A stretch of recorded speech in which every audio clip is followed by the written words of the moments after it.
गिबियावनो बयखौबो बड' निउस इउटुब चेनेलनि गोदान खौराङाव बरायबाय। नोंथांमोननि थाखाय बे समाव माखासे खौरां लाबोदों। भिडिअखौ जोबजासे नायलांनो दाबाव आरो चेनेलाव गोदानब्ला अन्नानै साबस्क्राइब खालामना बेल आइकनआ अलाव होनानै ला आरो भिडिअखौ लाइक कमेन्ट शेयार खालामनो गुरै खावलायबाय। दानिया फैदो दिनैनि खौराङाव। गिबि खौराङाव दङ BPF नि MLA चरण बर'आ 50,000 रांनि बान्था गथायदों। 12 थाखोआव आसाम नाङै स्निथि मासि मोननाय बिकास चैती चौधुरियानो MLA चरण बर'आ 50,000 रांनि चेक गथायदों। उदालगुरि जिल्ला मासबाद समस्तिनि MLA चरण बर'आ हायार सेकेन्डारियाव आसाम नाङै स्निथि मासियाव होनानै उथ्रिसार जानो हानाय बिकास चैती चौधुरियानो रौता सारिआलियाव थानाय आंगो न'आव फैनानै 50,000 रांनि चेकखौ गथायनानै होयो आरो बिथां फरायसाखौ थुलुंगाबो होयो। रायजोआव दासान्दि बोथोर दुंखावनाय आरो अखा हायैया बयखौबो गोबां जेंनायाव खोख्लैदों। फैगौ 48 घन्टानि गेजेराव सा सानजा भारतआव हाबफैगोन मौसुमि बार, जायनि जाहोनाव गोबां थावनिफोराव गोबां अखा हागोनखौ मिथिहोदों बोथोर बिगियान बिफाना। गले गले ट्रेननि जाब्रबथाया बयखौबो सोमोनांहोदों। आसामनि बकुआव रेलगारिनि जाब्रबथाय। निउ बङाइगावनिफ्राय खैला लानानै गुवाहाटि फारसे दावबायलांबाय थानाय गंसे ट्रेननि मोन 16 दाब्बाया रेल लाइननिफ्राय गोग्लैदों। बे जाथाया मैया 7 जुन खालि बक्क'नि सिंग्रा रेलवे स्टेशनाव जादों होननानै खौरां मोन्दों। डिब्रुगड़ केन्सार केयार सेन्टाराव अर खामदों।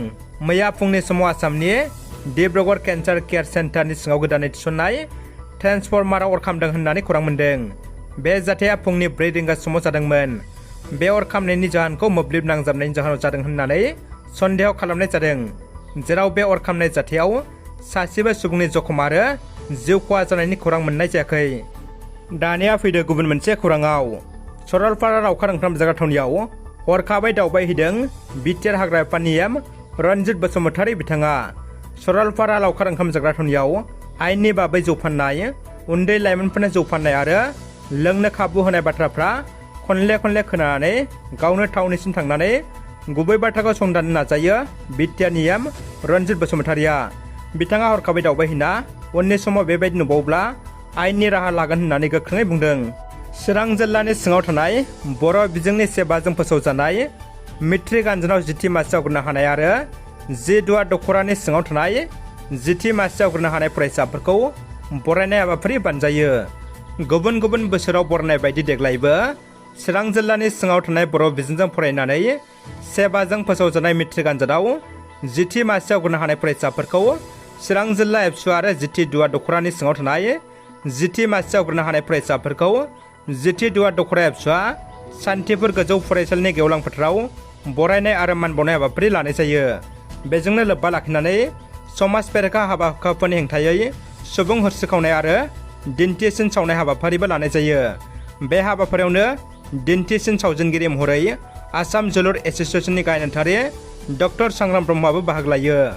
मख'नो गोनांदि बे हाबाफारियाव बाहागो लायै गाहाय आलासि महरै एबसुनि गाहाय नेहाथारि फनेन्द्र बसुमतारी, हांख्रायजानाय आलासि महरै 31 नं सिडली बियाबनि MLA जयन्त बसुमतारी, बिटिआरनि एम रन्जित बसुमतारी, लोगोसे पन्डित दीनदयाल एनार्जी मुलुगसोलोंसालि गुजरातनि सानखान्थि आयदानि लोगो बिबुंगोरा डक्टर जोंसार ब्रह्मजों लोगोसे चिरां जिल्लानि सिङाव थानाय गोबां फरायसालि फरायसालिमाफोरनि गोरायुं आरो फरायसा फरायसुलि बिथांमोना बाहागो लायो।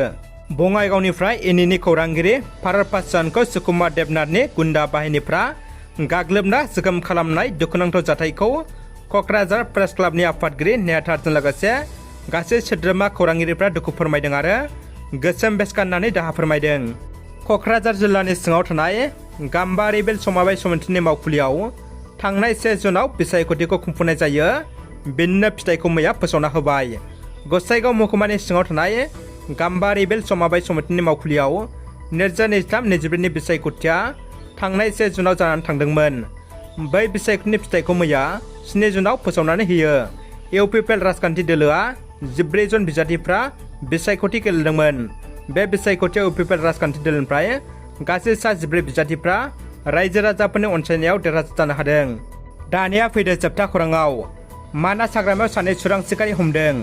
हमजानाय चुरां सिखारि सानैनि मुङा धर्मेन्द्र औवारी आरो गपाल बाहादुर मगर। मानास हाग्रामानि पुवानपारा रेन्जनि सानजा फारसे थानाय दावथारा रिजार्भआव सानै चुरां सिखारिया अमा बेदर दानबाय थानाय समावनो पुवानपारा रेन्जनि सामलायगिरि रेन्जार कामेश्वर बर'आ गावनि थान्दैफोरखौ लानानै डिउटि हैनाय समाव मोगा मोगि जायो। लोगो लोगोनो सुरां सिखारिया सिलाइजों गावनो नागिरनायाव आइसि रेन्जार कामेश्वर बर'नि दैदेननायाव हाग्रा बिफाननि सान्थ्रि हान्जायाव गुलि गावनायाव सुरां सिखारनि मोदोमाव नांनानै सानै सुरां सिखारनि गोब्राब जोखोम जायो। गुलि नांजानानै खारनो नागिरनायाव ककलाबारि बिट हाग्रा बिफाननि मावथिफोरा हमनो हायो सानै सुरां सिखारिखौ। सुरां सिखारनि आखाइनिफ्राय गंबा आखाइजों बानायनाय हाथियार आरो आखाइजों बानायनाय माखासे गोथां गुलि, atom bomb, mobile phone, torch आरो हाग्रानि अमा बेदर बायदिखौ बोखांनो हादों। मिथिनो मोननाय बायदिब्ला बिसोर सानै सुरां सिखारिखौ दासिम हाग्रा बिफाना गावसोरनि जिम्मायाव लाखिना दोनबाय आरो दिनै सिखारि सानैखौबो जेलाव दैथायहरसिगोन होनना मिथिनो मोन्दों।